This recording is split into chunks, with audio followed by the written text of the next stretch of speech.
BPL 2025-26 উদ্বোধনী match ছিল আজকে Sylhet striker versus Rajshahi warriors. Sylhet striker নিজেদের ঘরের মাটিতে বিপিএল এর প্রথম ম্যাচ হেরে গেল 190 রান করার পরেও। দুর্দান্ত ব্যাটিং করেছে রাজশাহী ওয়ারিয়ার্সের captain Nazmul Hossain Shanto, 101 run, not out. তার সঙ্গে mister dependable Mushfiqur Rahim 51 run not out থেকে।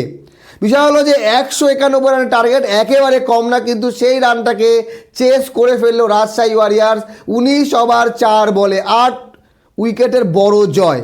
নাজমুল হোসেন শান্ত বা মুশফিকুর রহিম এই দুজনের মধ্যে একজন যদি দুটো আউট হতো তাহলে এই রানকে চেস করতে পারতো। পাকিস্তানের ভালো বোলার ছিল, মোহাম্মদ আমির ছিল সিলেটের দলে, কিন্তু কিছু করতে পারেনি। তাছাড়া বাকি ভালো বোলার ছিল নাসুম আহমেদ, খালেদ আহমেদ, মেহেদি হাসান মিরাজ, রুয়েল মিয়া, এই সকল বলার নিয়েও সিলেটকে হারতে হলো 190 রান, নিজের ঘরে ডিফেন্ড করতে পারলো না। তো আসেন আজকে ম্যাচে টসে যেতে রাজশাহী এবং বোলিং করার সিদ্ধান্ত নেয়। রাজশাহীর বোলারেরাও দুর্দান্ত মার খেয়েছে। তানজিম সাকিব 4 ওভারে 43 রান দিয়েছে, সাকলাইন 3 ওভারে 33 রান দিয়েছে।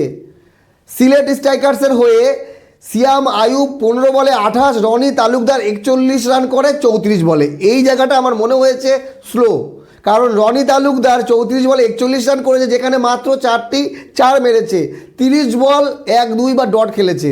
বাকি পরে সামলে নেয় পারভেজ হোসেন ইমন, 65 রান, 33 বলে 4টি 4 এবং 5টি 6। আর এই পারভেজ হোসেন ইমন এবং শেষে আফিফ হোসেন ধ্রুব 33 রান 19 বলে। সেই জন্য সিলেট এত বড় স্কোর দাঁড় করায়। একসময় মনে হচ্ছিল ম্যাচ সিলেটে জিতবে। এক তো 190 রান করে ফেলেছে এবং রাজশাহীর প্রথম যে ওপেনার সাহেবজাদা ফারহান 19 বলে 20 রান করে, টুকুর টুকুর করছিল পাওয়ার প্লেতে। তারপরে তানজিদ হাসান তামিমেরও ভালো জানি দিনটা, 10 রান 8 বলে। তখন মনে হচ্ছিল এই রান চেস করতে পারবে না, কিন্তু শান্তর এইরকম পারফরমেন্স হয় না। আমরা হয়তো এরকম ম্যাচ খুব কম দেখি যে শান্ত এইরকম খেলবে, সাহেব 1 রান করবে যেখানে 10টি 4 এবং 5টি 6 মারবে।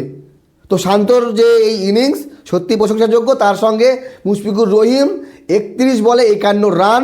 তো বিপিএল 2025-26 প্রথম ম্যাচে, উদ্বোধনী ম্যাচে রাজশাহী ওয়ারিয়ার্স বলল যে হ্যাঁ ভাই, আমাদের দল চাঙ্গা আছে। আমি এর আগেও বলেছিলাম যে বিপিএলে এবারে সেরা দল রংপুর, রাজশাহী, তার সঙ্গে ঢাকা, এই 3টি দলের আশেপাশে ঘোরাফেরা করবে এবারের এই বিপিএল। বাকি আপনাদের মতামত জানাবেন। নাজমুল হোসেন শান্তর ইনিংস কেমন লাগলো, মুশফিকুর রহিমের ইনিংস কেমন লাগলো? দেখেন বোলারেরা মার খেয়েছে, ব্যাটিং পিচ ছিল, আর ব্যাটিং পিচে আরও ভালো ব্যাটিং করতে হতো পাকিস্তানি ব্যাটসম্যানদেরকে। এই সাহেবজাদা ফারহান বা মনে করেন সিয়াম আয়ুব যদি 50-60 করতে পারতো, দুর্দান্ত শুরু করেছিল, কিন্তু রনি তালুকদার সিলেটের হয়ে একটু স্লো করে দেয়। তো ব্যাটিং পিচে এরকম ব্যাট করলে ম্যাচ হারতে হয়। আর কিছুক্ষণের মধ্যে শুরু হচ্ছে বিপিএল এর দ্বিতীয় match, Noakhali express versus Chattogram challengers. তো চট্টগ্রাম তো পুরনো দল, কিন্তু নোয়াখালী বিপিএল 2025-26 প্রথম দল, নতুন দল, তাদের প্রথম ম্যাচ খেলবে।